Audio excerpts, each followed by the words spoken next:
ঠিকই বলেছে দিদি। ঘড়ি বটে।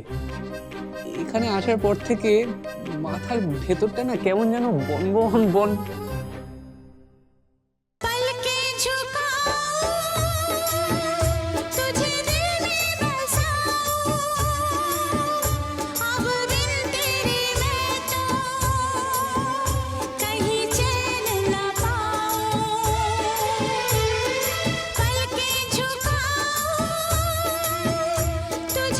আপনি কে?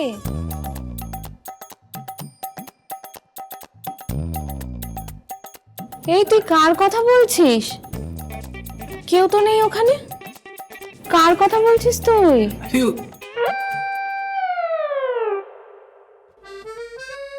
ও ভুল দেখলাম ওনাকে।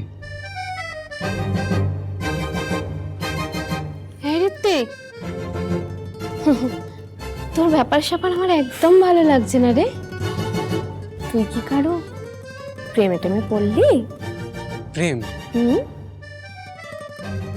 দিদি এই বৃষ্টি ভারীর হাওয়ায় না একটা প্রেম আছে। আচ্ছা, যে একবার এখানে আসবে সে প্রেমে পড়বেই। আর এই বৃষ্টি বাড়ির মেঘ, বৃষ্টি বাড়ির বাতাস, বৃষ্টি, এই বৃষ্টি বাড়ির বৃষ্টি সেই প্রেমের সাক্ষী হয়ে থাকবে। আর ধ্যানমগ্ন এক ঋষির মতো মন্ত্র পড়বে পাহাড়।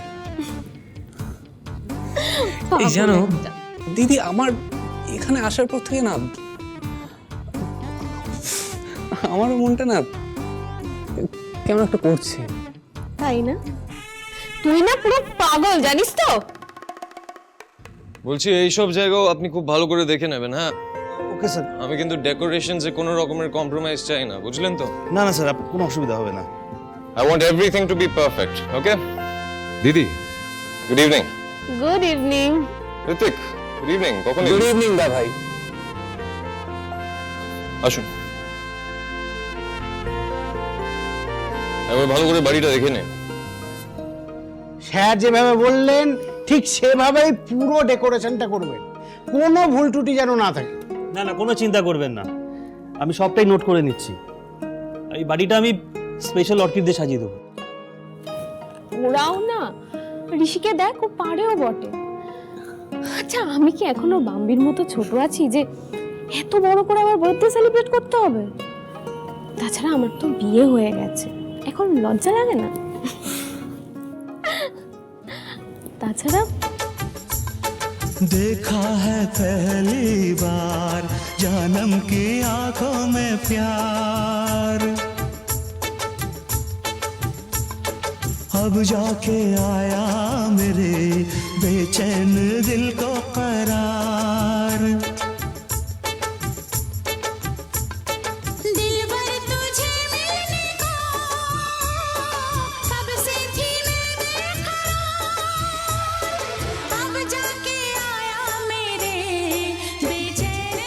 আপনি এখানেও? High.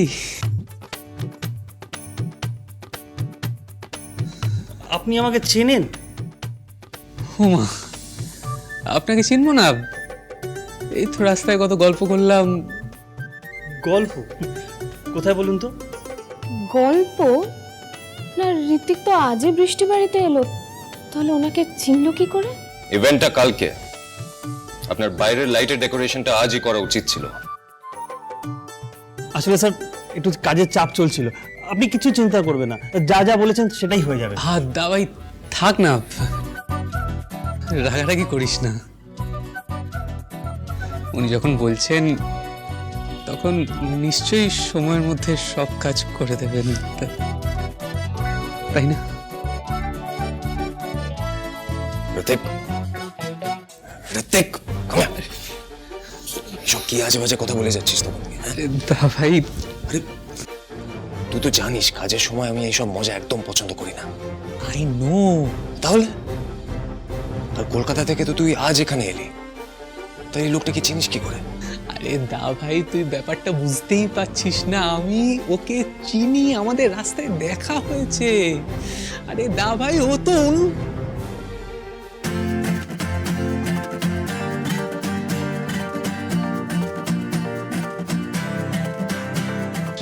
Sorry sorry very very sorry দা ভাই তুই বোঝা আবার আবার ভুল দেখছি। ও না পুরো পাগল হয়ে গেছে।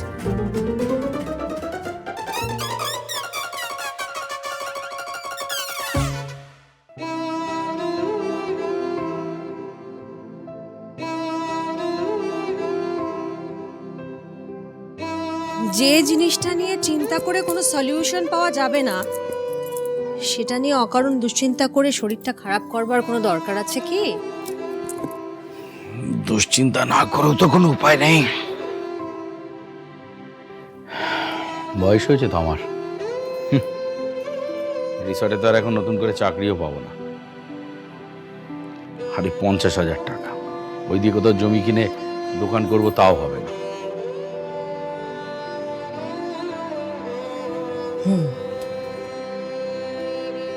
অত ভাবছো কেন বলো তো?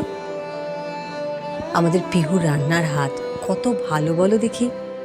হোটেলের কাজ যখন তখন পিহুর একটা চাকরি হয়ে যাবে, তুমি দেখো। সে হয়তো পাবে, ঠিকই বলছো মৌসুমী, কিন্তু কোহিনূর রাজবাড়ি ভেঙে রিসর্ট তৈরি হতে এখনো তো 9 করে 2 বছর সময় লাগবে। আর এই 2 বছর আমরা খাবো কি?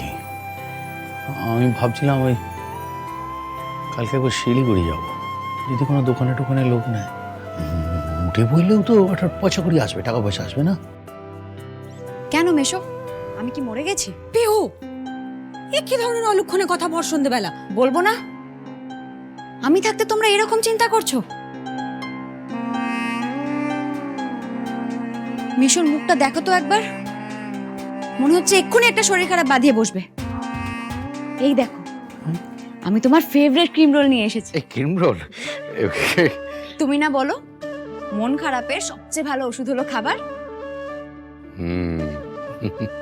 মাসি, ও মাসি। হ্যাঁ মা, হ্যাঁ মা, নাও তুমি নাও।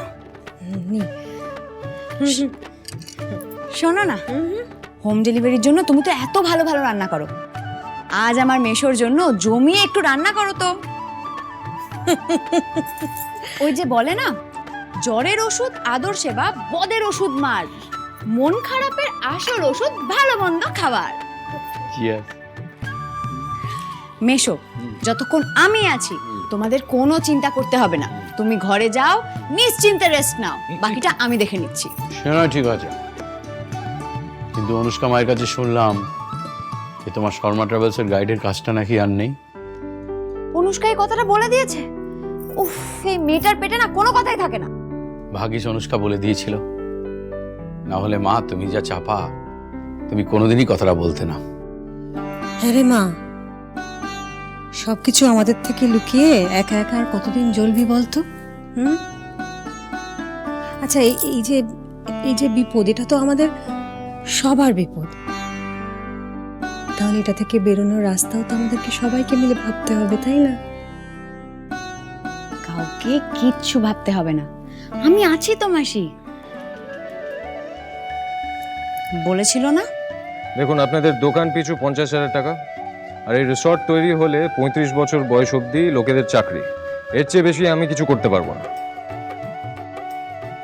আর বাকিটা আপনাদের ডিসিশন। হ্যাঁ, চাই না ওর চাকরি। কি বলছিস? চাকরি না করলে কি করে চলবে আমাদের? চলবে না মাসি, দৌড়বে। ওর চেয়ে 1000 গুণ ভালো নতুন চাকরি আমি পেয়ে গেছি। তুই চাকরি পেয়েছিস? কোথায়? কলকাতায়।